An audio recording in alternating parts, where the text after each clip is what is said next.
boss jock has entered the building.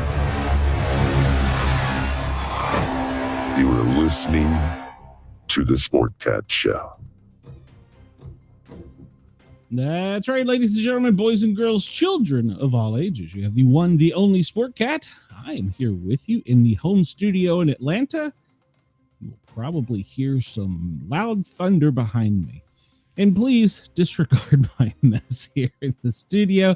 I have about 6 months worth of mail to catch up on and updates and stuff on the computer. So it's been a fun morning. It's a Monday. I'm not ready for Monday. I'm like Garfield. I want Monday to go away. All right. So if you're watching us on YouTube, thank you. Please hit that thumbs up and subscribe button if you are not already. If you're listening to us on any of our internet radio affiliates, our FM on replay, please come over and find us at the Paranormal, 3 words, and Guys with a Z, or you can just search out the Sportcat shows, and Sportcat would be me.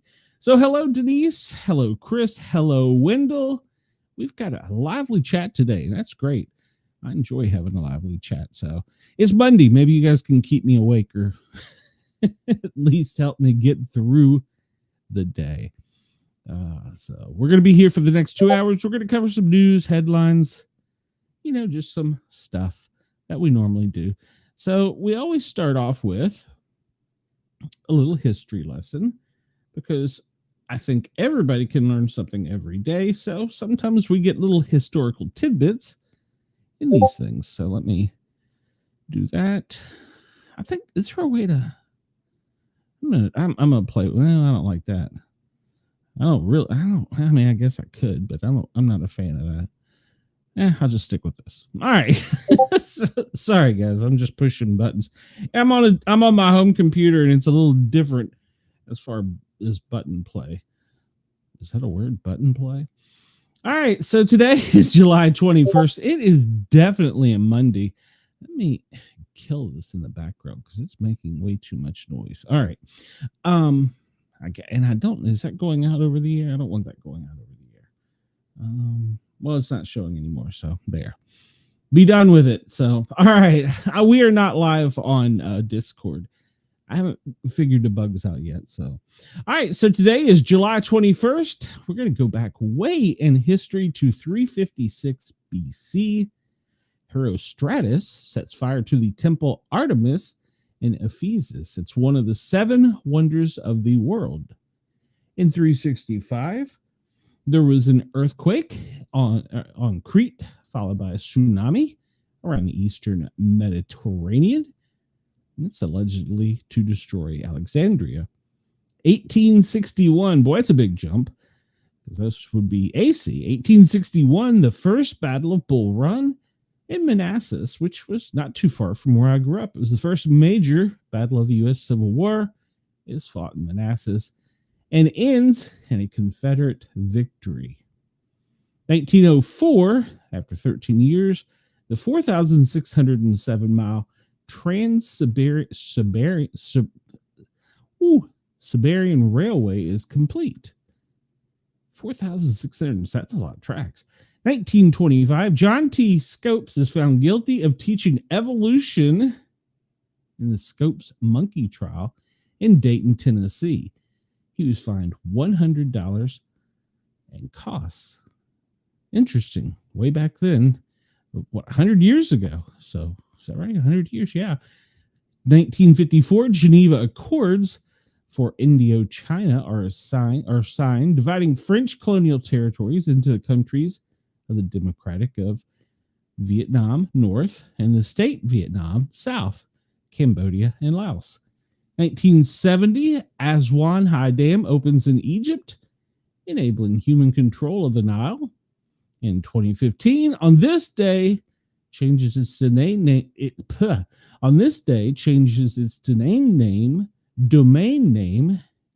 in a brand from historyorb.com to onthisday.com. Okay. 2024, President Biden abandons his campaign for re-election and endorses her. All right. Well, and today in film, 1943, musical film Stormy Weather, directed by Andrew Stone, is premiering in the U.S. 1996, The Daily Show, a late night talking a funny show, news program hosted by Craig Kilborn, premieres on Comedy Central in the U.S. We'll talk about that in a little bit. Today, in 2002, with a record 6 races remaining, German Ferrari driver Michael Schumacher clinches his 5th F1 World Drivers' Championship with a victory in the French Grand Prix circuit. 3rd straight title win. All right. Chris, I think I said hello. Hello, welcome. Happy Monday, if there is such a thing. All right. We've covered some of this. So 1865, Wild Bill Hitchcock fights in the first known Western showdown. James Butler Wild Bill shoots Dave Tutt in Springfield, Missouri, in what some consider the first showdown of the American frontier. They agreed to a duel after a fight over a card game, or a woman has been still on either side of Market Square. Hitchcock shot and killed Tutt. I'm pretty sure that I would never want to get into a duel. So I think your odds aren't very good. 50-50. So not a fan. All right. So we'll jump to the next thing. What is today? Besides for history, Chris says, nobody will ever convince me Forrest Gump wasn't the game changer for the U.S. in Vietnam. Oh, mercy, Chris. All right. So National Day. Every day has a national day. Apparently we missed Ice Cream Day over the weekend.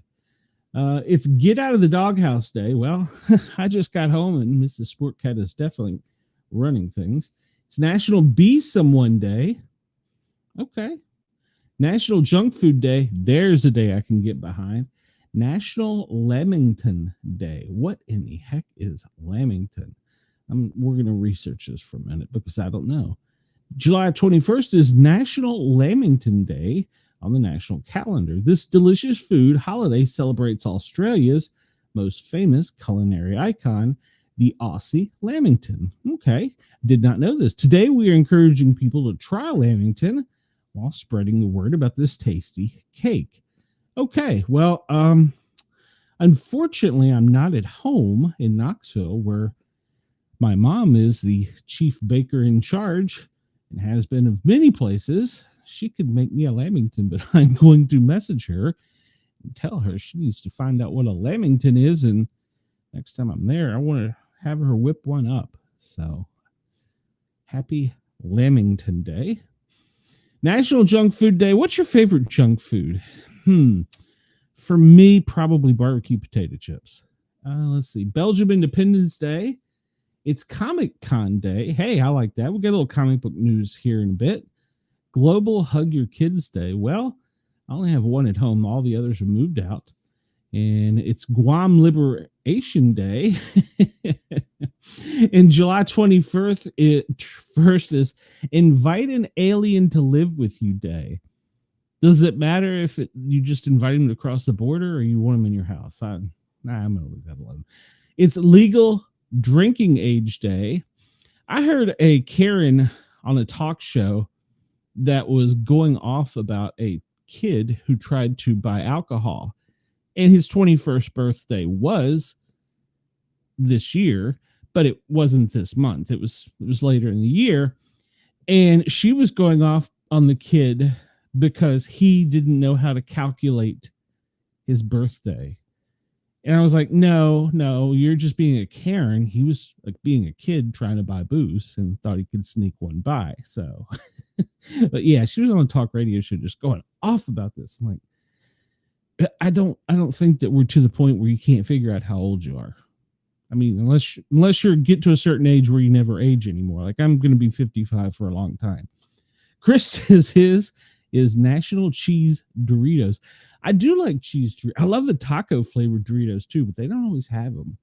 It's Marine Day in Japan. We talked about Be Someone Day. Everybody is somebody. If you are familiar with Snellville, Georgia, their theme is Everybody is Somebody in Snellville. National Craft for Your Local Shelter Day. It's interesting. Day of Prayer and Reflection and Thanksgiving in Montserrat. Get Out of the Doghouse Day, we discussed. Lamington Day. No Pet Store Puppies Day. I think that's because they had so many problems. Racial Harmony Day. President's Day in Botswana. Royal Welsh Day. Oh, here's one I can get behind. Take a Monkey to Lunch Day. I need to find a place where I can find a monkey, though. I don't have one. Well, I got a tiny terrace living in my house, but that's another story. So I don't have a monkey. Sometimes he thinks he is. I come home and the first thing he does is he's climbing on me like a monkey. And 1 second he's there, and the next second, he's on the floor crying. I don't know how he got there. Wasn't my fault, but I was the last one with it. So, all right. So the theme for today is we're all going to die. Well, this cartoon, it's a political cartoon by Lisa Benson. I'm not sure which paper publishes this. It's a Tribune Gannett agency, so I have no idea. But it's showing a large tree, and probably an oak tree, huge, all kinds of not flowery leaves, but bushy leaves. And there's a little twig at the bottom. There's an elephant that's on a ladder. That's precarious enough. And he has cut this little twig. And there is a donkey down on the ground screaming, "We're all gonna die." So there you go. We're all gonna die. That's our theme for today. I mean, it's possible, but I don't think today. We're not one of those shows where tell you today's the day, you got 3 days, pack your food for 100 days, lock yourself in the basement. No, we're not about that. I love those shows, but they invariably schedule a show for the day after. So Chris says, I went into a liquor store after midnight when I turned 21 and got carded. The lady said she wasn't going to sell me anything until the next business day. That's great. So she wasn't going to allow you to have alcohol on her watch until the next business day. That's funny. That's funny. You should have said, I was born at X amount of time, and at this time I'm officially 21. All right, so we'll start off with a pervert story from the Smoking Gun. Comes to us from Louisiana. A pervert invites cops into his home, and handcuffs ensue. A Louisiana resident, age 60, had 3 child sex dolls in his bedroom. On July 18th, after calling police last night to complain that a woman refused to leave his home, a Louisiana man, unsure if the alleged trespasser was still inside, asked officers to search the property and, quote, clear his residence. Cops agreed to the sweep in the West Monroe home of Marcus Guillory in search of a woman he knew as Arthea. Upon finding, okay, wait a minute, hold on. So, but instead of locating Arthea, investigators discovered 3 child-sized sex dolls in his bedroom, according to a probable cause affidavit. The dolls were found, quote, lying on and near the bed.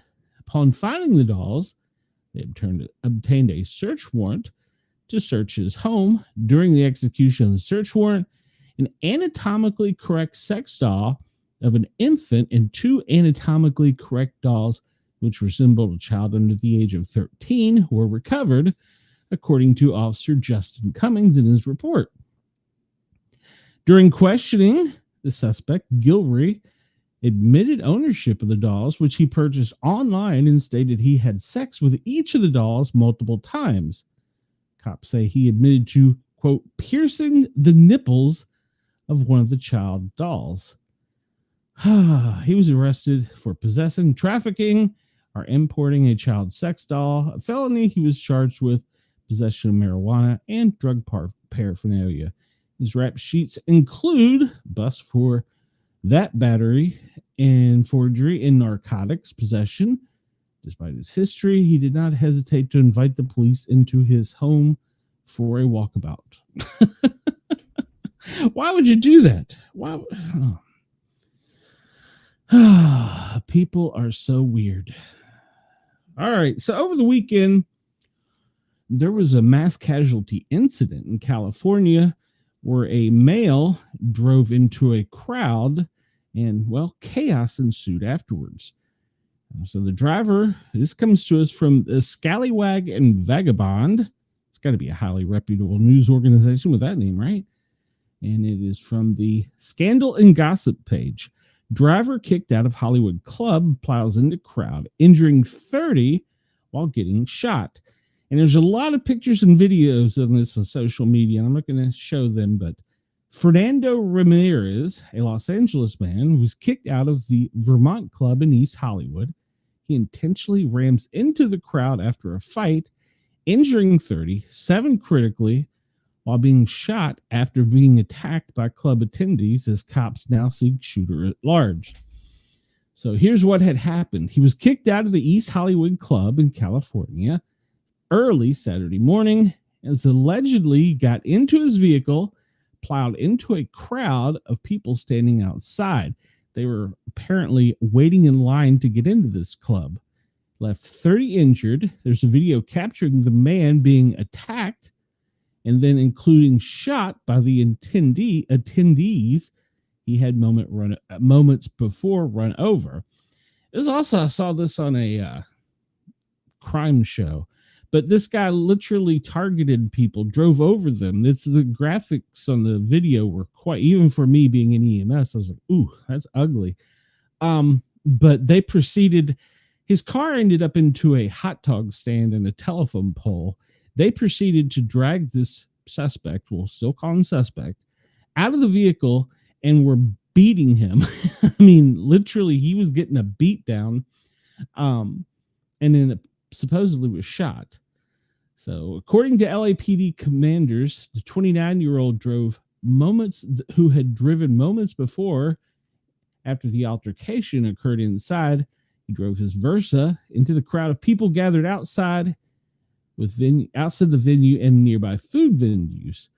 The driver struck a street-side food cart and numerous bystanders before being pulled from the vehicles by witnesses and physically assaulted, according to LAPD and LAFD, whom were both on the scene. They were called in. They were all standing in line in the nightclub. There was a taco cart out there, so they were getting some food, waiting to go in. There was a valet line. And then, well, the podium was taken out, the taco truck was taken out, and then a large number of people were impacted by the vehicle. People inside the club came out to help the victims. In the minutes before emergency crews arrived, during the assault, the man was shot by an unidentified suspect. Authorities say the driver was transported to a local hospital, underwent surgery, and is now in stable condition. Due to his injuries, police have not determined if he was under the influence at the time of the crash. Some say that he had previously been removed from the club for being intoxicated and aggressive. And after being ejected for the second time, he returned and drove into the crowd outside. So he got drunk, got into a fight, and, well, then drove over people. All right, so it left 30 people injured and 7 seriously, most in their 20s to 30s, 12 men, 18 women, according to the LAFD PIO. 120 people responded from the fire department to that scene to assist. That's a lot of people. And I believe he intentionally plowed his car into the crowd following the earlier incident. He may have lost consciousness. Well, photos and video of the scene depict a heavily damaged gray Nissan sedan mounted on the sidewalk, surrounded by debris, individuals receiving aids, and emergency responders administering care. The victim inside the club described the moment of impact as a loud bang that triggered panic and confusion, with many guests initially believing they were hearing gunshots and fleeing the scene. People were lying down unconscious and bleeding, according to one. Maria Medrano was operating a hot dog cart with her husband outside the club. She was hospitalized following the incident, according to the AP. All right, well, she said the car crushed her hot dog stand, nearly killing her and her husband. Well, the cart can be replaced. You can't be, so glad you were okay.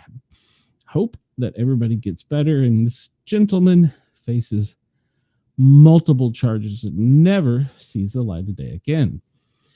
All right, we're going to talk about another vehicle. It seems like vehicles and crowds were the headlines of the weekends. This one comes to us, well, out of San Jose. Brother of the former NFL player Pat Tillman reportedly stole a car and drove it into a post office. This comes to us from CNN.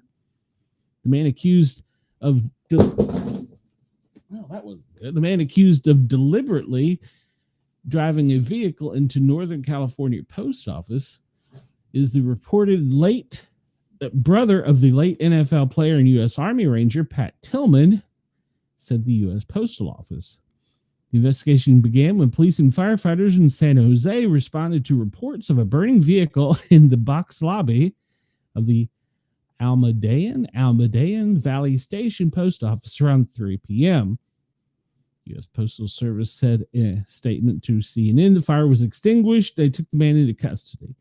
The person is in police custody. His name Richard Tillman, who is reported to be the brother of the late NFL player and Army soldier Patrick Tillman, the service said. Suspect told officers at the scene that he is Tillman's brother. Said he live streamed the crash on social media. Was he trying to get clicks? KNTV in San Francisco reported, citing the source with knowledge of the investigation. Postal inspectors are investigating the incident as a potentially intentional act. He said he's been held without bond due to appear in court on Wednesday, according to the Santa Clara Sheriff's Office.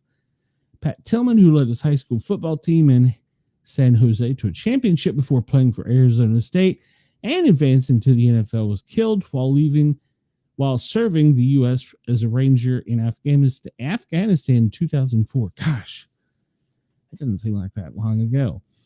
The former Arizona Cardinal employers who turned down a multi-million-dollar contract with the team to enlist in the U.S. Army following September 11th attacks was shot in the head 3 times by U.S. soldiers who mistook him for the enemy. So sad. San Jose Fire Department said about 50 personnel responded to the scene of the post office. No injuries were reported. He posted it as a live social feed to drive into a... Oh, mercy. Everybody, make sure to be watching your back, your perimeter, because it could be a car, it could be a person with a sharp, pointy weapon, it could be anything. This comes to us from Oklahoma. The headline is, I hope he bleeds to death. Man stabbed while driving in Oklahoma City. MSN reports. An argument between 2 men led to one of them being stabbed multiple times as he drove through Oklahoma City and ended up in a crash into Tinker Air Force Base. Oklahoma City police officials said on Tuesday Carl Hedrod Jr. and another man checked out of a motel near Meridian Avenue in Interstate 40 about 10 a.m. The 2 men had been reportedly verbally fighting for several days, according to the probable cause affidavit. They left the motel and drove to a gas station near Reno and Western Avenue to get gas. After filling up on gas, Hernandez Jr. reportedly struck the man who was driving the vehicle in the face, and they continued to argue as they got onto Interstate 40 eastbound towards Shawnee, according to the affidavit. Near Midwest City, Hedrod Jr. struck the victim in the face again, and the victim threatened to call police when they arrived in Shawnee. Police officials reported that Hedrod Jr. became enraged, pulled out a knife, and stabbed the man several times, according to the affidavit. As he was being stabbed, the victim told Hedrod Jr., "You're killing me," to which he reportedly said, "Nothing would make me happier than to watch you bleed to death," according to the affidavit. Sounds like a nice guy. The victim then reportedly asked Hedrod, "Are you really going to kill me?" He reportedly responding with, "Yes, I hope you bleed to death." Well, the victim slammed on the brakes, pulled onto the side of the interstate. Both men exited the vehicle, with Hedrod Jr. reportedly telling the vehicle that he would drive him and take him to the nearest hospital. He spotted the Tinker Air Force Base and believed there was no way military would let them leave the base if they crashed into it. Okay, he believed if they were crashed, no one would let them leave the base if they crashed into it. Both men got back in the vehicle and he began accelerating, said, "We are both going out together," according to the affidavit.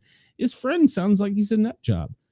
He said intentionally drove the vehicle off I-40 and crashed into Tinker Air Force Base. Both men climbed out of the vehicle after the crash, and supposedly he discarded the knife before PD arrived. An Oklahoma Highway Patrol officer interviewed the two men at Oklahoma University Medical Center, where he said his intent was to kill himself and the victim that he thought was the victim was going to die, and that it would just to kill them together by wrecking the vehicle, according to the affidavit. He's being held in Oklahoma County detention on a complaint of assault with intent to kill. His bond is set at $50,000, according to county records. He was just a nut job. I guess you can pick your friends, but you can't pick your family. Come on. All right. Well, we'll move on.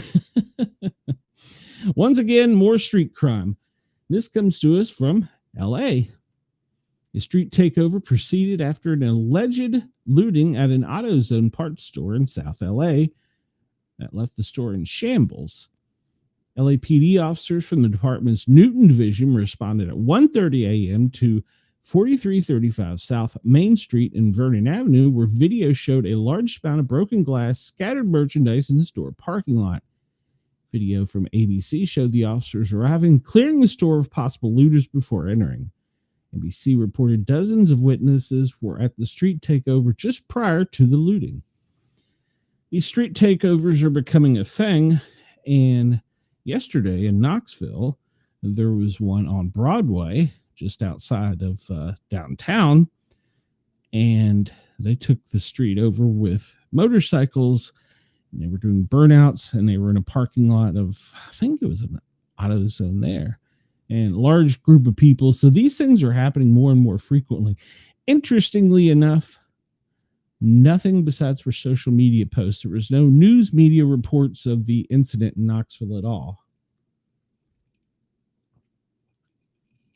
All right, this comes to us from ABC News, where a suspect is named in the shooting of a Border Patrol agent in New York City Park. A suspect is in custody for the shooting of an off-duty U.S. Border Patrol agent just before midnight on Saturday in a New York City park under the George Washington Bridge. The shooting unfolded at 11:51 Saturday in Fort Washington Park in the Washington Heights neighborhood, in Upper Manhattan, according to the NYPD. The 42-year-old Border Patrol agent was shot in the face and arm, was taken to Harlem Hospital, where he's being treated and expected to survive. The shooting occurred near the Little Red Lighthouse in Fort Washington Park, which is directly beneath the bridge. The attack was captured on security video, which helped the police quickly catch the suspect. Good. A witness told police that she and the off-duty agent were sitting together on the rocks near the edge of the Hudson when the suspect and his accomplice approached them on a scooter, according to a statement from DHS. The security video posted on social media by DHS showed the two men on a scooter stopped near where the victim and witness were sitting. The passengers seen in the footage getting off the scooter and approaching the victim while the driver stayed with the scooter. You had to have a driver with the scooter? Okay. And I need to see this video. NYPD Commander Jessica Tisch said in a news conference on Sunday, video showed the suspected shooter, who's been identified as 21-year-old Miguel Francisco Mora Nunez, drawing a firearm, and the Border Patrol agent also pulling out a handgun to defend himself. The officer realized he was being robbed, drew his service weapon in defense. Said the suspect opened fire first. There was an exchange of gunfire before the suspect appeared to limp back to the scooter, and they drove away. Said that Tisch, the police commander, said that he walked into Nunez walked into a hospital in the Bronx at 12:18 with a gunshot wound to the groin and leg. That said was consistent with the injuries sustained by the perpetrator in the security video. They said that it does not appear the suspect was targeted because of his jobs. The bad guy underwent surgeries in custody at Lincoln Memorial Hospital in the Bronx, and that the suspect is expected to be arrested later Sunday. So the investigation has determined that the suspect, who DHS said is from the Dominican Republic, entered the country illegally in Arizona from Mexico in 2023. And ABC News has not been able to confirm that. Well, you're not going to be able to. There's no record. So he was also wanted by the NYPD. So he's a bad guy. We know who he is. He's already wanted for robbery in December of 2024 and in a felony assault stabbing in January 2025. Why did he get out from the robbery? Both of these incidents occurred in the Bronx. In less than 1 year, he has inflicted violence in our city, and he's changed. And once he's charged for last night's crimes, we will be able to add attempted murder to his rap sheet, according to Mayor Eric Adams. Why was... So the suspect is also wanted in Massachusetts for allegedly stealing guns from a pawn shop in February of 2025. His accomplice is still at large. The mayor visited the Border Patrol agent in the hospital, said the officers are expected to make a full recovery. Yeah. That's crazy. It's just great. He committed all these crimes, and then he's still out committing more crimes.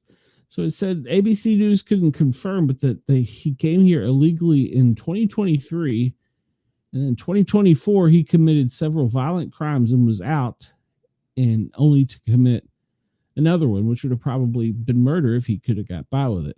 Why was he out? That's the most important question to me. Why was he out of jail? It doesn't have anything to do with his immigration status. He was a criminal. This comes to us from CBS News. Pinecrest police officer injured while interrupting street takeover on US 1. This is out of Miami. The suspect is arrested. A South Florida police officer was released from the hospital after he was injured Saturday night while interrupting a, quote, street takeover on Route 1 in Miami-Dade County.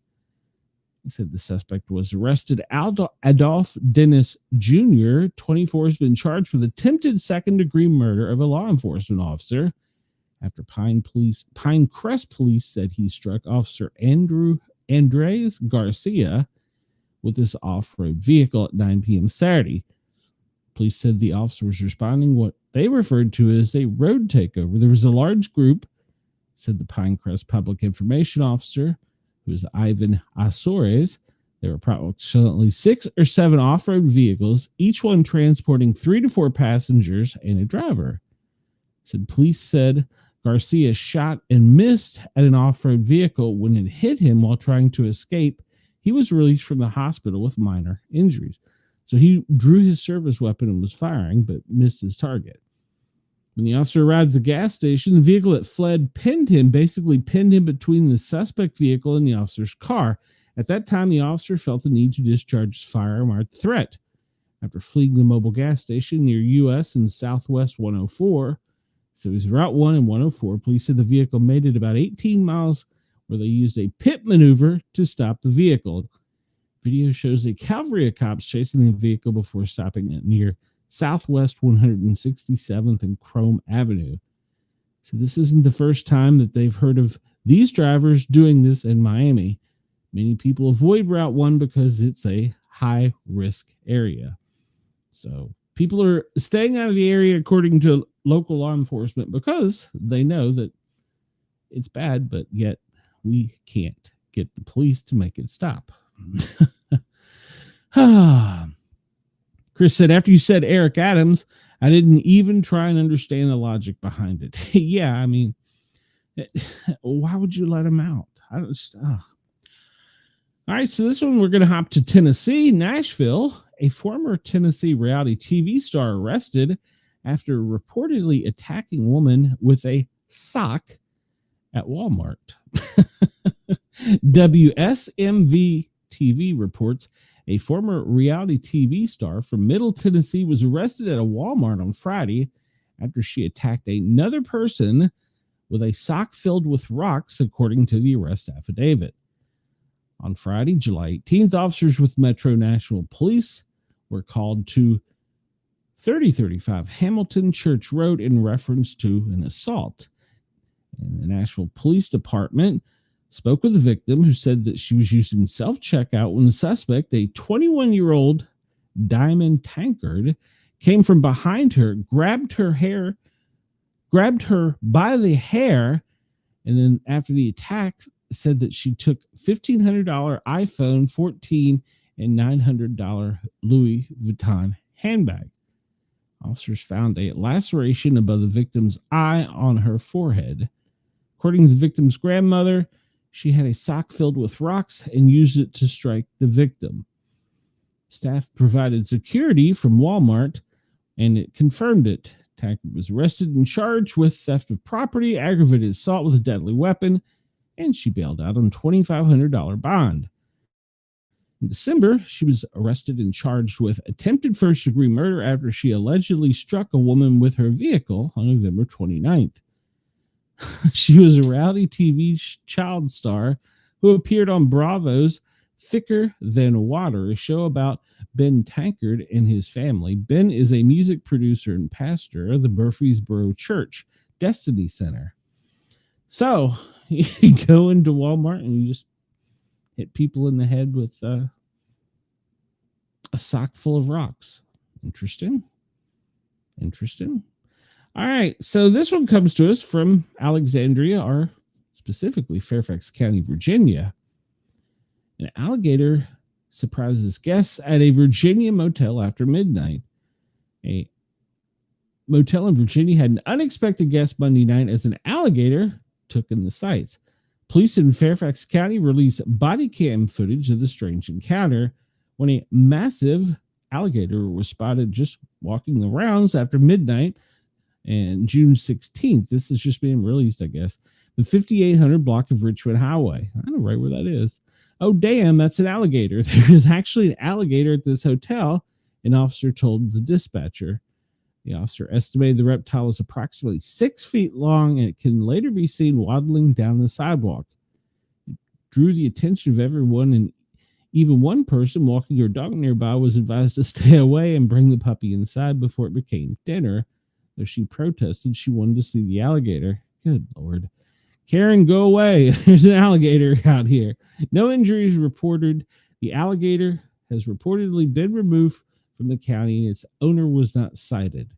So I guess they picked it up.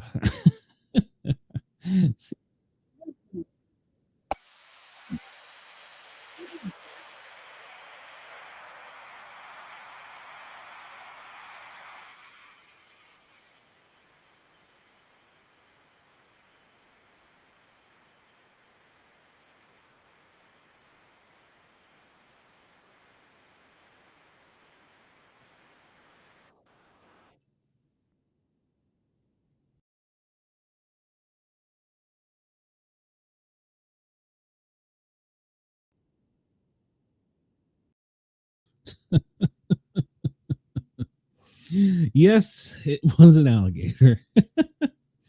Oh, all right. That came to us from Alexandria, Virginia. Actually, Fairfax County proper. This one comes to us from the Hill. We're going to leave the ground for a bit and go to aviation. A passenger jet pilot had to make a hard midair turn to avoid a B-52 bomber. A passenger jet made a hard turn in midair Friday to avoid a collision with a B-52, according to the pilot and the Air Force. Good Lord. SkyWest Flight 3788, operating as Delta Connection from Minneapolis, landed safely in Minot, North Dakota, after the pilot performed a go-around when another aircraft became visible in their flight path, according to a spokesperson for SkyWest. They are still investigating. Federal Aviation Administration also investigated the incident, and it said in the statement, an Air Force spokesperson is, quote, looking into the matter and confirmed that a B-52 aircraft assigned to Minot Air Force Base conducted a flyover of the North Dakota State Fair Friday evening. Oh, wow. The Air Force spokesperson said is looking into the matter and confirmed that the B-52 was just doing a flyover. The pilot explained, hold on, it jumped. The pilot explained that the pilot told flight there's no radar in the area, so the tower does everything visually, and instruct the passenger jet to report as they were about 6 miles from the airport, which the pilot said they did. I think he realized the spacing wasn't going to work, and so he turned right. Yeah, they're trained if they see one, they both turn right. But the pilot said he saw an aircraft to his right. I said, there's an airplane over there, and he says, turn left, the pilot added. And then by the time they read back the clearance, we looked over and saw the airplane that was kind of coming on our converging course with us. The pilot told the passengers that he made a calculated decision to avoid the potential collision. And so given his speed, it was a military craft. I don't know how fast they were going, but they were a lot faster than us, and I felt it was the safest thing to turn behind it, he said. He apologized and said he was caught by surprise. He was not given a heads up on the B-52 bomber, who was being shared in the airspace. He was over the intercom saying, so sorry about the aggressive maneuver. It caught me by surprise. This is not normal at all, the pilot said. I don't know why they didn't give us a heads up, because the Air Force Base does not have radar, and nobody said, hey, there's a B-52 in the pattern. Long story short, it was not fun, but I do apologize. I thank you for understanding. It was kind of, well, not a fun day at work, the pilot said, prompting applause from the passengers. All right, so what do we have here? This is the air.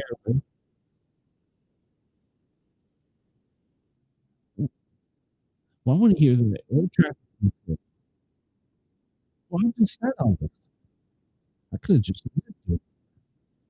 Okay, I thought it was the air traffic control thing.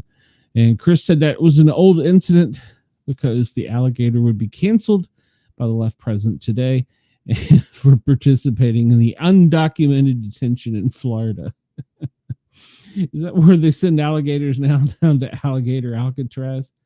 Also, for the record, I heard that there is now a fight in court over the technical name of Alligator Alley, because one guy's trying to trademark it, copyright it, and saying it's his and that they owe him millions of dollars for using it or something. Some silliness. Good Lord. They will fight over anything. And speaking of which, this comes to us from the New York Post. And news journalist Keith Olbermann, he pours cold water on claims that Colbert's show was canceled for political reason. And this was trending. If you don't know, Stephen Colbert's show is canceled. And this guy, former MSNBC anchor Keith Olbermann has dismissed suggestions that CBS' decision to axe the Late Show with Stephen Colbert was down to politics, insisting that's not what happened here. Olbermann doused rampant speculation that a host, Stephen Colbert, was being cut over his ongoing criticism of President Trump after the network announced its shock plan to cancel the show in May of next year. Now, CBS publicly blamed financial reasons for its decisions, and it can be more than let's try that again. CBS publicly blamed financial reasons for its decision to can the more than 30-year-long franchise, but politically laced theories quickly started spreading online in the wake of last week's announcement. Yes, there was conspiracy theories everywhere that Trump personally fired Stephen Colbert. And according to the MSNBC anchor, sorry, that is not what happened here. If it had, they wouldn't be keeping him on until next May, according to Olbermann on X. He was responding to one tweet that claimed we are officially at pulling comedians off the air who criticize our dear leader, phase of fascism. The 61-year-old comic, who is one of Trump's most prominent and persistent late-night critics, told viewers he'd learned the decision late Wednesday, and it was a decade on the air. And the company announcement came just after they had settled a $16 million settlement with Paramount in the Trump administration. Colbert had said the technical name in legal circles for the deal reached by Paramount, whose pending sale to Skydance Media needs the Trump approval, was a big fat bribe. That's his words. I don't know if anything will repair my trust in this company, Colbert said at the time, but just taking a stab at it, I'd say $16 million would. So Stephen Colbert was overpaid, underperformed, and his show was losing $14 million or more a season. Some sources claim that he lost $50 million a year. That would be ad revenue. So that's correct. Chris says that show was costing CBS 40 to 50 million a year. The question should be, why was the show kept on for years, losing that much money? Well, you could put a conspiracy theory there if you wanted to, but yeah, he was losing. It had nothing to do with Trump. Trump didn't come fire the guy. So all these conspiracy theorists saying that he did need to actually get off the couch and put your thumbs in action and do some research, because that is not what happened. He got fired because, well, he was overpaid, he underperformed, and you do that in any job, and what happens? Termination. And that's what happened here. Unfortunately, they canceled the whole show, and it appears that Nightly Talk, which used to be run by Letterman and Carson, and then Leno, is going away, because apparently these guys are just trying to make it into a political thing, and people are just sick of it. At night, when you turn on the TV, go to bed, you're going to see something funny, interview the stars, whatever. Nobody gives a rat's ass about your politics. All right, this comes to us from TMZ, and it's referenced Dog the Bounty Hunter. His wife, son, accidentally shoots and kills his grandson. So I believe it's his stepson and his step-grandson. Dog the Bounty Hunter is going through a personal tragedy because his stepson shot and killed his step-grandson, and what we're being told is an accidental shooting. Sources with direct knowledge tell TMZ Gregory Zeka, son of Dog's wife Francine, shot and killed his 13-year-old son Anthony in a freak accident at their apartment in Naples, Florida, Saturday night. Law enforcement only confirmed they responded to a call about a shooting at 8 p.m. They haven't made any arrests and call it an isolated incident. Dog and Francine, through a representative, tell TMZ, we are grieving his family over this incomprehensible tragic accident, and when asked for continued prayers as we grieve the loss of our beloved grandson Anthony, and they are asking for privacy. So apparently he was accidentally shot and killed by his own father. Wow. All right, this was trending. I can get behind this. President Trump is threatening to put a big kink in the deal to bring the Washington football team back to Washington. According to the New York Times, Trump urges Washington and Cleveland sports to revert to their former names. The president has threatened to block a deal for the Washington Commanders' new stadium if they do not bow to his demand. Erica Green writes, President Trump urged the Washington Commanders on Sunday to revert to their former name and threatened to derail a deal for the NFL team to build a new stadium in D.C. if it didn't submit to his demand. The Commanders dropped their Redskins name in 2020 amid pressure from corporate sponsors after lobbying by Native American groups who argued that the team's name and logo amplified racist stereotypes. Oh, they need to research this article better, because that's not exactly how that went down. There was one person complaining that was not Native American and got a group of Karens and started this. On Sunday mornings, he played golf at his Washington club. Mr. Trump, president, posted on Truth Social pushing for the teams to reverse course. Washington whatevers should immediately change their name back to the Washington Redskins football team, according to Trump. In his post, he also urged the Cleveland Guardians baseball team, which changed its name from Indians in 2021, to follow suit. In one post, Trump claimed without evidence that there was a big clamoring for this and that our great Indian people in massive numbers want this to happen. Hours later, Mr. Trump threatened, there should be a space there, to impose a restriction on the Commanders by thwarting the deal announced in April for the team to build a new stadium. I won't make a deal for them to help them build the stadium in Washington, Mr. Trump wrote.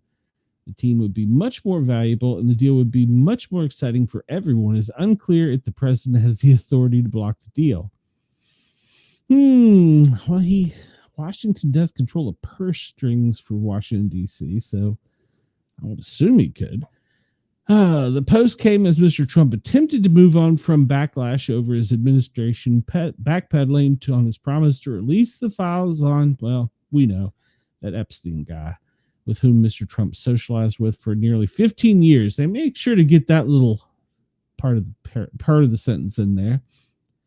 And he posted about the Cleveland Guardians.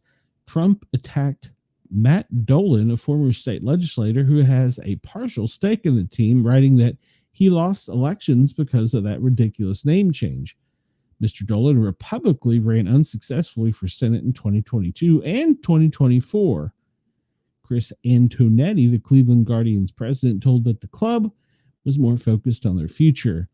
Not something I'm tracking or paying a lot of attention to, but I would say generally understand there are very different perspective on the decision we made a few years ago.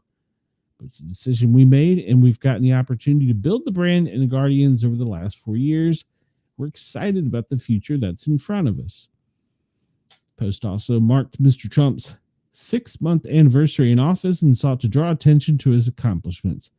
He mirrored his push to restore values and other memorials glorifying Confederates who fought to preserve slavery.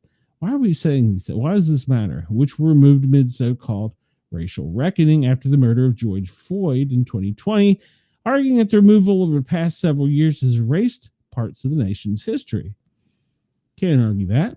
Commanders in the Guardian changed their name amid the heightened sensitivity to the country's history of racism. Well, actually, FedEx pulled out and so did Pepsi, and, well, the Washington Redskins caved and changed their name at that time to the Washington football team. It's a horrible few years. So Trump said that times are different now, and that he wrote, "We are a country of passion and common sense. Owners get it done." In one of his posts on Sunday, Mr. Trump reiterated an earlier claim that the name change has been rebuked by Native American groups. In his initial post, he said that Native Americans believe that their heritage and prestige is systematically being taken away from them. Indians are being treated very unfairly, Mr. Trump wrote later. Make Indians great again. MIGA, make Indians great again. I just can't. So I grew up as a Washington Redskins fan. I will always be a Washington Redskins name, no matter the name on the jersey. So I'm going to keep their colors, burgundy and gold. I personally do not know anyone that didn't like the name Redskins. Lifelong fan, grew up in Washington, D.C. area, so I think this was just political bowing to pressure from people. Chris says, I still wear my old college merchandise, even though, let me find over here, even though the woke idiots changed their mascot, they can deal with it. And then he's got a finger pointing up. Chris, who was your old team? And, you know, when they made this change, I got to thinking, if you know the history of the Redskins, there's a connection to them in the Atlanta Braves. At one point in time, both teams were named the exact opposite. The Braves were the football team, and the Redskins were the baseball team. And they were both in upper New England, and they came to an agreement that they had to swap names and that they had to change times of the season that they played because people were confusing the two. This is back in the early days of the NFL. And they eventually moved from Boston and became the Atlanta Braves. And they eventually moved from New England and became the Washington Redskins. But their history is connected, and there's been no pressure to change the Atlanta Braves name. So I don't understand that. And also with the Guardians, they did theirs in such a mass rush and panic that they changed names thinking that there was a roller derby team that they wouldn't give two rats asses. Well, it turns out that name was trademarked. The Guardians, they went and did all the name changes and pushing merchandise and ended up getting slapped with a huge lawsuit because they stole the roller derby team's name. And that team was also in Cleveland. So, yeah. Let's see. Chris says it is the Valparaiso Crusaders who got changed to the Beacons. Well, yeah, my high school had majors. It was a colonial era soldier, the majors, and now they're just Mount Vernon majors with the logo of like the insignia of a military officer, the gold oak cluster leaf. They took the infantryman from the not Confederate area. I'm drawing Revolutionary Soldier era off of it. So, yes, KG can probably tell us more about it than I can. So, all right. So this comes to us from USAWatchdog.com. Plan on it. Martin Armstrong sees 100% chance of nuclear war. Okay, we're all going to die. 6 weeks ago, legendary financial and geopolitical cycle analyst Martin Armstrong was signaling a big turn towards war. Now Armstrong says the chances of war with a nuclear exchange is at 100%. Plan on this. It is coming. Can the world avoid nuclear war with President Trump's 50-day deadline given to Russia to make peace in Ukraine? Armstrong says, you do not threaten your adversary that is at your same level publicly. If you want to say something like that, you do it privately in a phone call.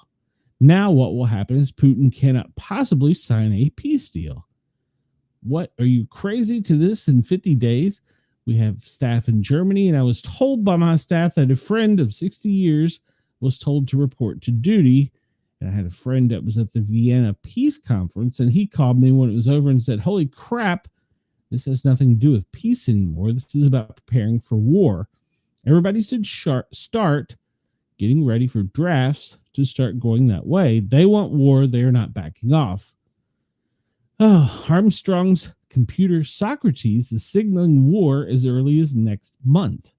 Starting in August, this whole thing is going to be escalating up. Our computer has what we call a panic cycle with our war cycles for 2026.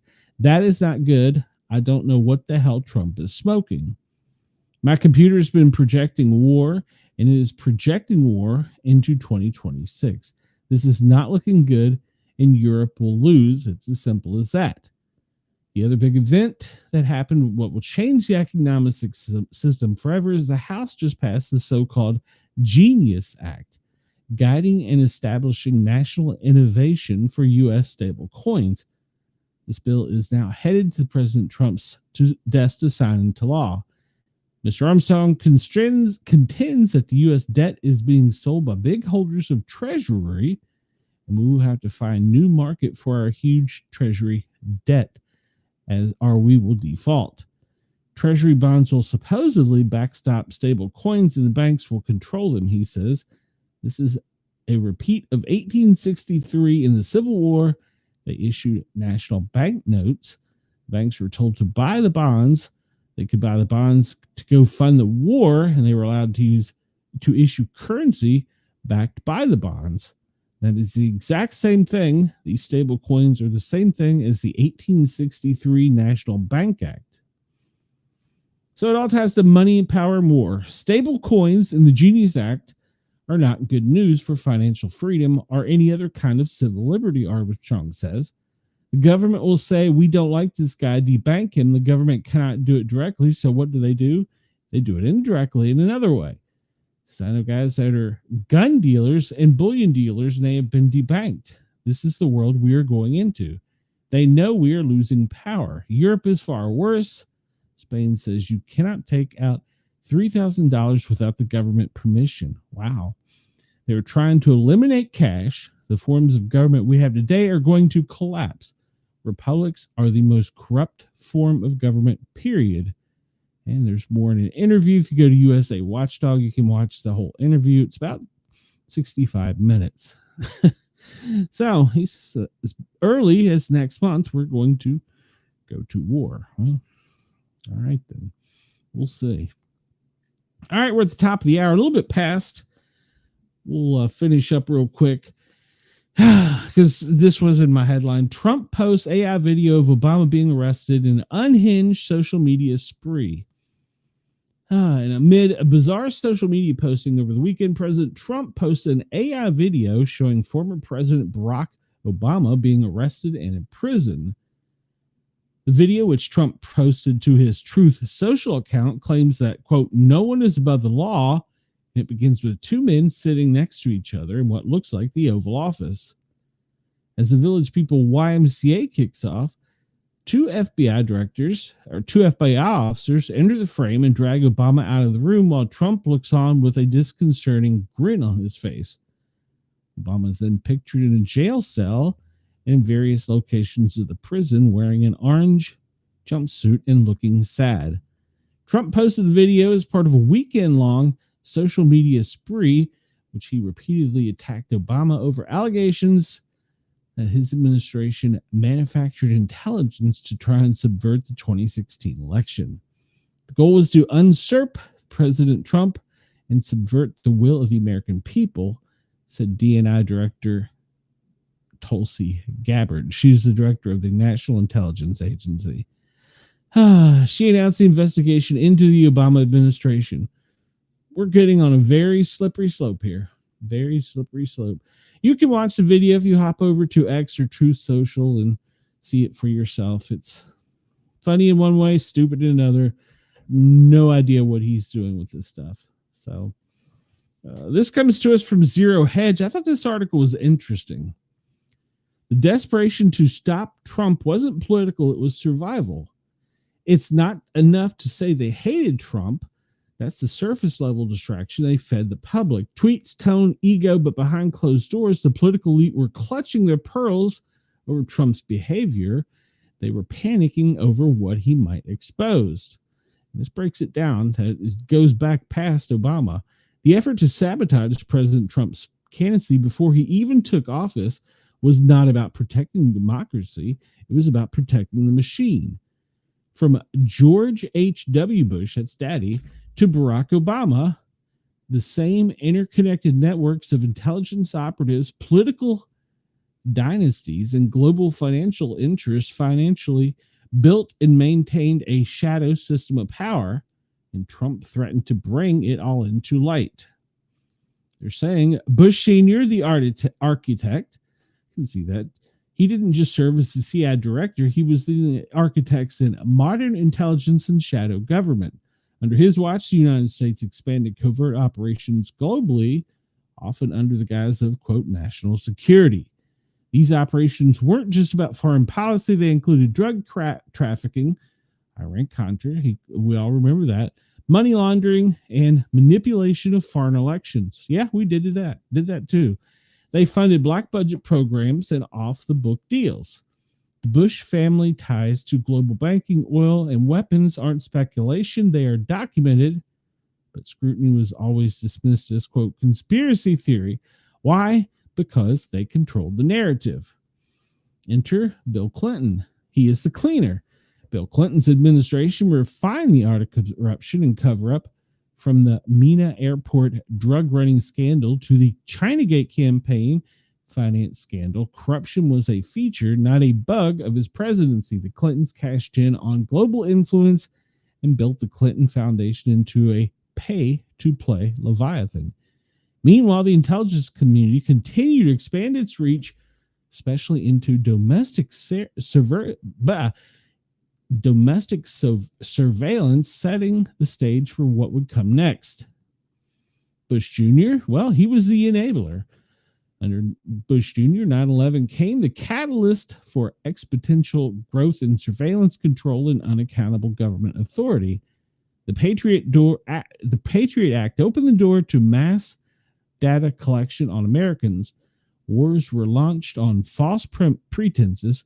Trillions disappeared. No one was held accountable. Cheney's shadow presidency empowered defense contractors and intelligence contractors like never before. black sites, torture programs, secret kill lists. The Constitution was just a paper to these people. The machine kept rolling. And then I go to Obama. Obama ran on transparency and hope. What he delivered was the most refined forms of managed decline in U.S. history. Whistleblowers were prosecuted. The IRS was weaponized. The media was also co-opted. The intelligence community was turned inward, not to protect Americans, but to protect itself. Obama didn't just look the other way on corruption, he institutionalized it. The scandal-free administration was anything but. Benghazi, Fast and Furious, unmasking of political enemies, Spygate, the Steele dossier, all of it swept under the rug by the complicit press corps and the weaponized DOJ. And Trump comes in as the wrecking ball. He wasn't in their club. He didn't play by the rules. Worse, he didn't need them, and that made him dangerous. Trump wasn't just another politician. He was a liability to the entire system. He talked openly about child trafficking, shadowy networks, corrupt intelligence officials, and global agendas. He signed executive orders freezing assets of human rights abusers. He bypassed the traditional media. He disrupted the military-industrial complex. The machine couldn't afford to let that continue. So they deployed everything: illegal surveillance, fabricated dossiers, coordinated leaks, a media smear campaign, a weaponized intelligence community, and eventually a multi-year lawfare operation. This wasn't politics. This was survival for them. Desperation on display. That desperation didn't end in 2016. It intensified. The same people who orchestrated the Russia hoax, impeachments, and COVID-era grabs are still grasping control. They fear the second term of Trump, not because of policy, but because of exposure. The question isn't, why did they hate Trump? The question is, what are they trying to hide? And when you ask that question, everything else seems to make sense. That comes to us from Zero Hedge, Tyler Durden. And you can go fact check it and make sense of a lot of that. And, well, I'll just leave my personal opinion out of it. Chris says the group created the ability to do anything regardless of how immoral in the name of national security and avoid answering any oversight about it because of the active investigations. You're correct. And now we're discovering that our former president, Mr. Biden, had pretty much lost control of the White House, and that was being controlled by shadows from the Clinton and the Obama families. So they're just continuing to do their stuff. Let's see. We'll just leave this one for another day. This comes to us from Breitbart. Democratic Party endorses Minnesota State Senator Omar Fatih for the mayor position. All right. And I wanted to get into this a little bit because over the weekend, Superman was the top seller in the box office. And, well, they're going to be coming out with another few movies. Sergeant Rock, Supergirl, coming out from the DC Comics universe. I'm looking forward to Sergeant Rock. And then I was also going to try and talk to a Medal of Honor recipient, Clint Romisha. He's getting a new comic book highlighting his actions in Afghanistan. So I wasn't aware that part of our money from the federal government actually prints comic books. If you look back into the history of comic books, they're intermingled with the CIA for meddling in intelligence and information disbursement to children. That's a fact. You can go back and look it up. So I did not know we were still making comic books. So Four Corners, a TV show in Australia's Louise Milligan is exposing a hospital culture. And Louise Milligan is going to explore how a culture of silence allowed misconduct to flourish in Australian hospitals. For a number of years, prominent neurosurgeon continued practicing in Australia's hospital system despite facing ongoing allegations of inappropriate and sexual behavior, as well as a series of legal actions initiated by the patients. You can watch the latest episodes tonight, I believe, at 8:30 on your local ABC TV in Australia. I only brought that one to light because That culture exists today in the hospitals. That culture has existed for a long time in hospitals. Surgeons think they are gods, and they will do whatever they want to whomever they want, whenever they want. They are the elite in medicine, and they know it. Personal experience, having worked in 2 states in and around surgeons. So yeah, it happens over here. This one I wanted to kind of highlight, but I'm going to leave it because we don't have time. But it comes to us from Science Alert. You can check them out at sciencealert.com. And if you've heard me say that there's disturbing eyesight problems affecting most of the astronauts that are on long missions, and they have been looking for years to figure out how to fix this problem, because when you go into space, your muscles respond differently and your eyes actually relax because you have more pressure in your brain. So long story short, the disease I have is intracranial hypertension, and every astronaut has that same disease, and they're researching it. We talked about this briefly before the weekend, but there was 3 LA County Sheriff's Department officers, deputies that were killed in the line of duty in a horrible training accident. So that was Friday afternoon. All right, so let's get into what we normally do, because I ran over about 15 minutes. I'm sorry, that's not the button I wanted. I don't want that button. I want this button over here. And let's bring up the FEMA daily briefing. All right, here we go. So we talk about this every show. This is one of the staples of our show. It's how we actually started. We talk about FEMA and what's going on with them and what their plan is. This is the same briefing that they give to the president. It's dated Monday, 21 July, today at 8:30 a.m. And we see that current things they're operating or monitoring, there's no supervising, no significant incidents right now, but they are continuing to monitor. They're going to be having a housing problem in Texas, just as they did in Carolinas. They're monitoring heavy rain, flash flooding in the Ohio and Tennessee valleys, the southern Appalachians, severe thunderstorms here, if you've heard them in the background, fire weather in the central Great Basin to the northern Rockies, and, there's one disturbance down in in all 3, the Atlantic, the East, and West Pacific. No new declarations since we last reported. The tropical outlook, there is a little teeny tiny depression in every one: the Western Pacific, the Central and Eastern Pacific, and the Atlantic. The national forecast today calls for heavy rain, flash flooding, Tennessee, Ohio Valley, Kentucky, rain extending up into the East Coast as far up as Pennsylvania, and then it's going to stretch all the way back over technically to the other coast, with some severe storms in Montana and Wyoming. And that also could create, some more fires. Nevada, you are under a critical fire weather watch, so be on your toes there. The anticipation for heavy rain is, Florida. Florida will be inundated today, in the next 24 hours, but that's going to extend pretty much all up into the south, all the way up into the mid-Atlantic there in the Chesapeake Bay. And like we talked about earlier, some heavy storms back over the Montana mountain range. So be prepared up there. Then we have to talk about this, because it's not just coming, it's here. We have a heat risk. Today, along the coast, the Atlantic coast, there is a heat advisory. All of Florida, most of the Gulf of America's border patrol, most of the Gulf of America where it touches the U.S. is under a heat advisory, and that extends all the way up. Like we talked about last weekend, that's going to push way up the Mississippi and going to cause problems all the way up into Illinois, and I think before we're done, probably as far as Wisconsin. All right.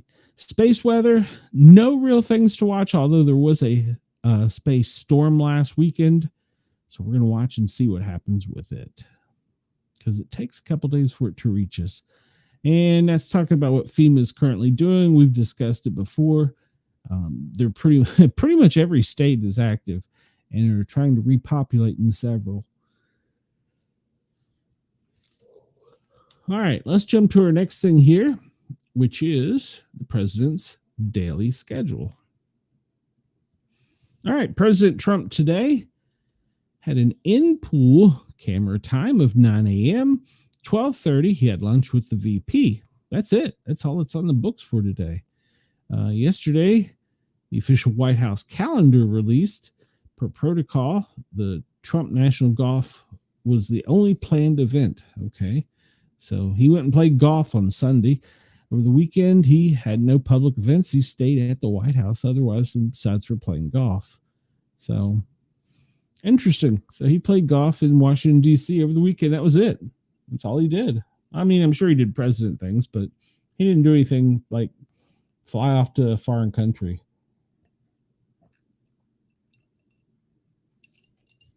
He didn't go into hiding either. Always a good thing. All right. Sorry, I had to take a drink. I've been talking a lot, you know. I only show this because some people had asked. There's a little confliction. Some people state we're at DEFCON level 3. Others say we're at 5. And when you talk about DEFCON, that's our nuclear warning. But this company monitors it pretty well. And the Global Nuclear Watch, their weekly DEFCON intelligence briefing for today, it talked about how there's increased economic pressures on Russia because President Trump is trying so hard to get the peace settlement within the next 50 days. So they're really pressuring Russia. And then Russia, though, is firing back that they really don't want long-range weapons transferred to Ukraine so that they can be used against them. And then Iran is threatening to pull out the agreement from the agreement they had and go back to making nuclear bad things. So, and the assessment was released from the Iran nuclear big boom drop we did. And apparently we weren't as successful as we thought. So I would not be surprised if we see a repeat of that. So this is a private intelligence organization, and they monitor and assess the threat continually, and they have since 1984. It's not affiliated with the government and does not represent a government opinion. That's because the other company doing the same thing says they were at DEFCON 3, which is a heightened alert. I think we're somewhere in between the two of these. I would think more like a 4, but that could change at a moment's notice. So, all right, let's get out of this one, move on to the next thing. We won't talk about this one, but briefly, it's pretty much what we talked about. It's the forecast map for the U.S., and we see that the heavy rains and thunderstorms are going to be up in Dakotas and Montana, and then down in the South, Kentucky, Middle Tennessee, you're going to get hammered with some heavy rain. And the lows are in the highs on the Gulf of Mexico, or the Gulf of America. High there is pushing rain up and in, and the lows off of the mid-Atlantic are pulling the water out. So that's creating the storms pretty much going across the country, some heavy, some less than heavy, but a large portion of the country will see rain today. All right, or at least on this side of the Rockies. Let's see. And we talked about the fire dangers in Nevada already. All right, let's close this one. This is the map showing the possibilities for tornadic activity. Relatively low in the United States today, but there is a chance up along the Dakotas in Montana for some high winds. And even out of those storms that could produce some hail. It's not a high chance, but it's about a 10% chance. So stay on your toes if you're listening up in the Dakotas or up in Montana, because it's going to be exceptionally windy today. All right, let's jump down here. This is worldwide radar. And we're going to play with this for a minute. If we look at Australia, currently Adelaide, Melbourne, Sydney, some light showers. It's going to be chilly and light showers today for most of the UK. We can see by making the other map here that the winds are pretty much driving the rain coming up from the South Gulf down in, what is that? I can't read. Idalia. I'm probably pronouncing it wrong, so forgive me. I'm sorry. I'm still learning. And the high off of the other side is pushing the rain up and in. So where they meet there, pretty much on the southern coast, especially on the southeast side, you're going to get some spotty rain showers moving in today. Let's see. We can change this and show the precipitation currently is coming to the west of Adelaide, but it's coming up. We'll be going all the way across to Alice Springs today with the potential of some heavy but mostly light rain. Temperatures aren't going to be too bad today unless you're on the northern side of the country. You're going to see some temperatures elevated. We'll look at temperatures here in a minute. Let's see. We showed the winds. And then let's see. All right. So let's go back to radar and we'll zoom out a bit. And we'll hop over here to the lower 48. And we'll be able to see I'm getting storms here in Atlanta. Make sure that was an important message. All right. Yeah, I'm getting storms here in Atlanta. So there's some thunder boomers in the southeast. Really, both sides of the Appalachian in the southeast from Kentucky down to Savannah. So spotty showers, some strong ones. If you're in the south, be prepared because it's, well, summertime and, well, yeah, it's when we get our storms. I'm surprised I have not lost power today. Really surprised. Current temperatures around the world.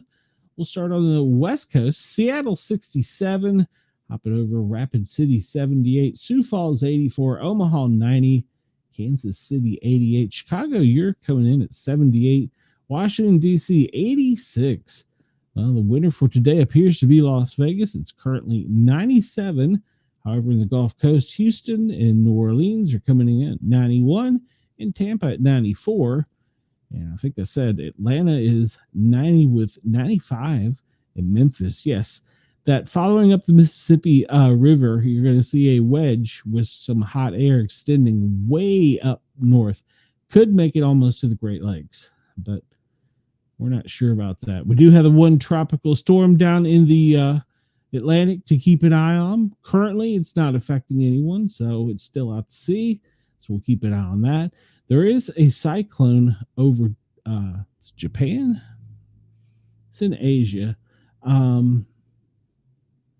No. Yeah, the cyclone affecting, well, it's currently affecting Hanoi and Laos. But it's a cyclone that has created torrential rains and has caused a problem in Asia. Going further down to Australia, you can see it's kind of cool morning down there. Right now in Sydney, it is 26 Celsius or 46 degrees. And Darwin, 72. Broome, 69. We're in Fahrenheit. So Cameroon, 51. Pretty much that whole southwest side of the country is going to be a chilly day for them. The higher the elevation, the greater your chances of cool air are. All right, we'll look at the lower 48 map. I'm going to show you on several different ones because we talked about this when I was in Knoxville on my laptop, and it really wasn't covering it because of the speed of the laptop and able to show you the differences in the two.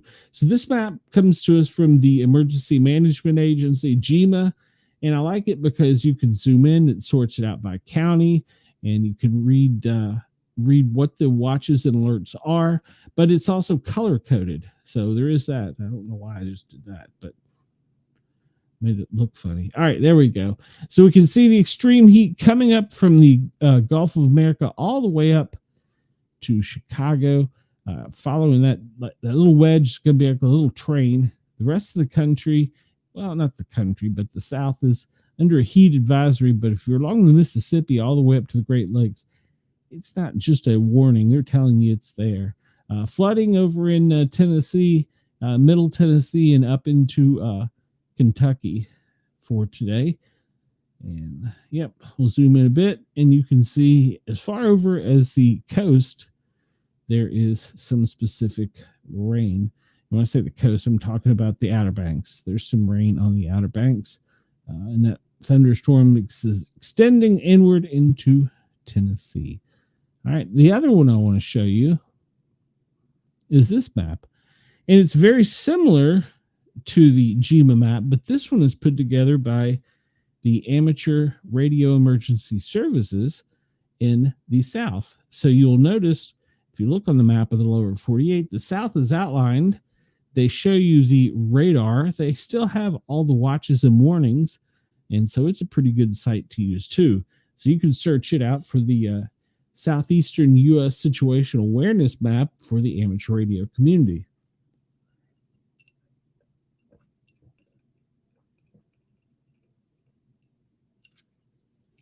All right, sorry, I had to take a drink. I'm dry mouth today. All right, so we're going to look at the lightning map, lower 48, and we'll just zoom in right now. Looks like Jacksonville all the way across, almost to Tallahassee, getting hammered with a severe thunderstorm. Lots of lightning up in, extending up into Brunswick, St. Mary's area in Georgia. Strong little cell there. Up where I am in Atlanta, there's some strong cells. It looks like Sandy Springs is about to get hammered. My old work area, DeKalb County, they are getting hammered. So, yeah, some severe lightning in the area. I'm surprised I haven't lost power, to be honest with you, because here in Georgia, we lose it so frequently. Outer Banks, there's some lightning activity there, but the range hasn't pushed far enough inland to affect Chicago or Wisconsin or even Michigan at this point. But we do have some to the northwest of Kansas that are popping off pretty good.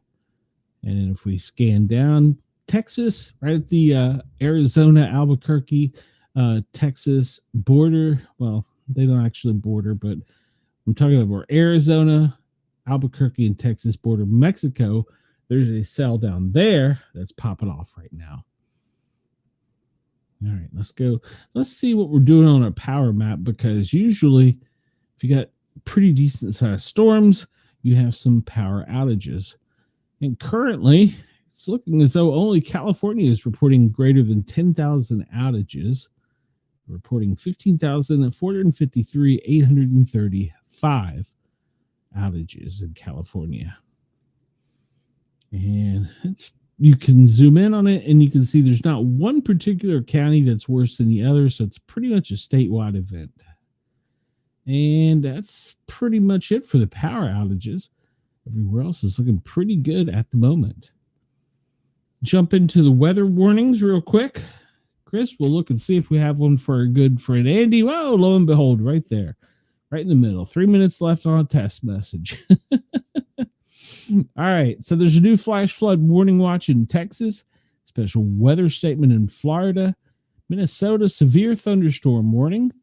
Then we talked about Kentucky having flood advisories, Kansas flood watch, and then Minnesota's got severe thunderstorm warning up in the northeast of the state. Severe thunderstorm is happening right now. And then we have special weather statements pretty much all in the South. New York, Kentucky. New York is not the South. Kentucky, North Carolina, South Carolina, Georgia, they've all issued special weather statements. Georgia's issued a marine watch over in Savannah. Let's see. That's pretty much it for ongoing things. Just keep your eye out today. If you see a puddle, don't drive through it. Bad things can happen. There was actually a firefighter that drove to a wreck scene. He got out of the engine, and when he drove on the wreck scene, he drove underneath of a power pole that was down, not realizing that the power lines were hanging. The power lines made contact with the fire truck. As he was exiting the vehicle, he had one hand on the handle. As soon as his foot made contact with the ground, pretty much grounded himself and he was electrocuted on scene. So you got to be careful with this stuff, because these rains will get you through flooding, but lightning, it'll take you out in another way. All right, we were mentioning this earlier, but we'll go ahead and look at the map for it. This is the National Weather Service heat forecast, and we see pretty much as we discussed, Gulf Coast, Mid-Atlantic, from basically Chesapeake Bay all the way down through Florida, over to the Gulf of America. Yeah, you're looking at a code red day. It's going to be hot. Atlanta, code red day. It's going to spread for the Mississippi West. It's going to continue to spread west and go northward as the week progresses. But so far, pretty much Wyoming, Nebraska, Iowa, Colorado, Illinois, you're in a code orange day, but it's not code red. So don't break out your masks just yet, unless you want to. Then you can break them out. You can wear them as party favors, or say you work at a hospital. All right, this comes to us from the National Weather Service and NASA. If you look at this is the lower 48. It shows where all the fires are. All of them at this time are over on the side of the Rockies, with the except of the west side of the Rockies, with the exception of one down in Florida, of course, where there's some rain activity and lightning activity. And the fires in Canada are extending all the way across the Canadian continent into Alaska. So those are pretty dangerous. Keep your eyes open for a forest fire. I saw over the weekend, a video of a fire NATO, which is basically a fire that's generating its own weather, and the group had to take cover. They had to use their emergency shelters because this fire NATO with like 250-mile-an-hour winds was coming right at them, and they had nowhere to go. So they all survived, but I can imagine that was quite harrowing. It's bad enough to have a tornado, but a fire NATO? Good Lord. All right, so we'll leave that alone. Look this up real quick. This is the smoke map, and we see all the fires up in Canada. Well, the area that we're concerned about is obviously the lower 48, but you see that smoke is being pushed down as far down south as Kentucky and then bending back up, following the line of the jet stream and out over Boston. So keep your eyes open if you're out there. This is pretty much the same map. I just showed it from a different point of view. It's a little bit cleaner. So, except for the fact that if I go down south and look at Australia, it'll be off. All right, so let's look at the air quality now. Pretty much the worst air quality is Chicago and a little bit west there up into Minneapolis. You're looking at a code brown day. The south's getting a break, except for the upper side of the Appalachia. On the west side, a slight air quality problem, but most of the south is pretty clear today. Let's take a look worldwide and see what's happening. All right, so this map shows us where all the smoke, dust, pollution comes from and goes to. It did until I moved that mouse. There we go.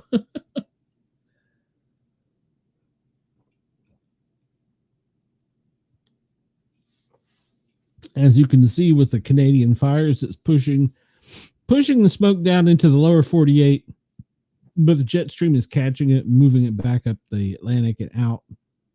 We're going to be worried next week with dust storms coming out of Africa, which, even though they're bad, they're over the Atlantic and they can disrupt the activity. And hopefully any storms that are there, or potential storms that are there, they can disperse them pretty easily with the sand. So we get an idea of the way the winds are running as well, but we have a better one for that, and that's this guy. This is the big, beautiful, round, blue globe. Perfect. Chris, we need to trademark this. So it's the big, beautiful globe. You can see that the winds are pretty strong up in the central Atlantic, stretching out over to Canada. So it's really brushing over top the United States totally. Go down here to Africa. We see pretty much the same. You've got some depressions off of your coastlines, and they're going to be pretty much keeping all storms contained, but there will be some light rain up the center of the country. Okay, nothing important. And let's see, can we see? I was wondering if we could see. Was that? No, I don't know what the hell I was talking about. I was hoping to be able to see the cyclones on this map, but looks like they just don't have enough data to put the cyclones on the map. Interesting. All right, so we're going to move on. If you want to see that, you can search it out. Big, beautiful, blue, perfect globe. And it comes to us from our friends at, come on, from our friends at earth.nullschool.net. You can find that and check it out there. All right, so this will cover pretty much, this is just an event list of things that have went on in the past weekend. We'll just kind of cover them because I don't want to go back much further than that. But sometimes it takes them a couple days to report these things. So just because you see something doesn't mean that it's not going to change. So we'll start off with talking about biological incidents in the United States. Young surfers recovering after a shark bite to his boot while surfing on the Florida beach. Yeah, it can be pretty bad. So we'll go down to epidemics. They're talking of animals, and it doesn't appear, well, no, that's not true. Another outbreak has been found in, where is it? Europe of chickens. So it may cause a problem in the chicken market. All right. If you need chickens or eggs, start looking now. New epidemics, death toll in Iran because the Congo hemorrhagic fever is now at 10. And let's see. Mystery illness. Okay. That's pretty much just it's kind of basically a serious illness, but more than one people have come up with it. So I have to classify it that way. Go down to infection hazards. See if they cover the thing out of Florida. Yep. Nope, they didn't. There's two things in Florida. One of them, the main one was there was a plane that was boarded by a person that he started messing with the person in the seat in front of him. An altercation took place after he basically headbutted the guy that was the author, just trying to read his book and not bother anybody. And then from that point on, it became fisticuffs flying. So you can check that out on social media. Let's see. Iran heat wave causing a water shortage. And that was another thing. I heard that there was a water shortage in Seattle. If anybody can find it, I couldn't find it real quickly. Let me know. I'd be interested. I don't know that there was a storm up in there. Okay. Make sure that I'm still online here. I'm getting messages from Ross. So, okay. Oh, he's wanting me to read a story. All right. Public water supply distribution in Iran. Let's see. He says this is breaking news. So let's just copy and paste it. Copy link. We'll cover this, see what his thing is. Breaking news here. I'm not aware of an incident, but let's pull it up and see what's going on. Paste and go. Oh, okay. An actor has passed away. Theo from The Cosby Show is dead at 54. Yep. Malcolm Jamal Warner, an actor and artist who rose to the fame as child as Theodore Huxtable on The Cosby Show, has died, according to sources close to the actor. He was 54. Warner died in a drowning accident in Costa Rica, where he was on vacation with his family, according to the source. Warner was swimming at Playa Grande de Cuchis in Limandan, Providence, on the Caribbean coast of Costa Rica around 2:30 local time Sunday, when the current pulled him deeper into the ocean, according to the AP. Costa Rica's judicial investigation told CNN on Monday people were on the beach trying to help him, but he was declared dead by the Rescue Cross. CNN has reached out to a representative for the Warner family for further information. Native New Jersey, Warner started acting at the age of 9, making appearances on shows like Fame. He was a young teen when he was cast as the only son of the Bill Cosby character Heathcliff Huxtable on The Cosby Show, which ran from 1984 to 1992. He later reflected on the legacy of popular Emmy-winning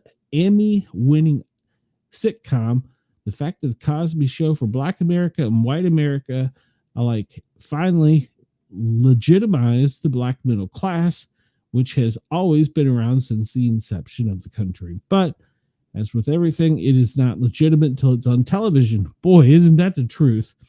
Warner said when the show first came out, there were white people and black people talking about how the Huxtables don't really exist. Black people don't really like that, live like that. Meanwhile, we're getting tens of thousands of fan letters from people saying, thank you so much for the show. He was nominated for the Primetime Emmy in 1986 for his supporting work on The Cosby Show. I always liked him. I hate to hear that he drowned. They go into the Cosby misconduct, but we're not going to talk about that because that's in the past. Let it be. Well, so he was pretty much retired, and he's in Costa Rica and drowned at sea. Theo Huxtable, 54 years old. All right, let's go back real quick to where we were. Thank you to Jurgs for giving us the breaking news. We appreciate it. We got it out there for you. All right, so we'll go back to the event list real quick and see where we were. I think we were all the way down to security conflicts. Syria, every day down there. Public safety incident, 4 shot in Austin, all in good condition. 9 shot at a pool party in Ecuador over the weekend. France, mass rioters attacked highway and clashed with police in France. Well, we talked about that today. You got to be on your toes when you're out in public. 20 injured as a car plows into a group outside of a Hollywood club. We talked about that. South Africa, the deadly tavern shooting in, I'm not even going to pronounce that, Pretoria, leaves 5 dead. And let's see. Trinidad and Tobago declared a state of emergency after a plot to kill government officials was uncovered. Wow, that's interesting. And 4 police dead in San Antonio crash involving a bus and a stolen vehicle. Okay, we didn't cover that one. In Romania, protests in Bucharest. Round two back in A1 blocked. Okay, that occurred over the weekend. The UK has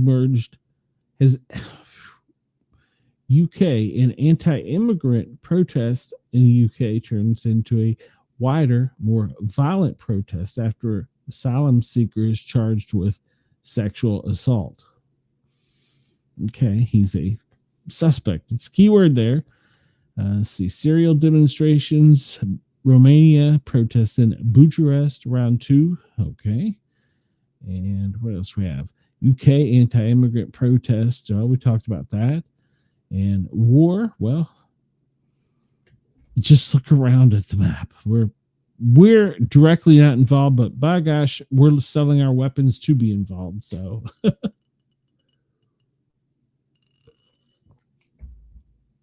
all right, guys, we're almost done. Let's talk about United States tanker truck with fuel spilled on Indian Creek Highway at the 101 milepost, 298.2 in Washington. That caused a ecological disaster. Iran reports 18 wounded in a gas blast over the weekend. Let's see here. 17 vehicles destroyed in a carport fire in La Habara. And outdoor fires, pretty high right now this time of year. But hopefully the rains coming through across the country will cool us off and give us a little soaking. 10 injured at a landslide in the volcano Devil's Oak Track in India. That was over the weekend. South Korea, 1 dead, 3 missing after a landslide.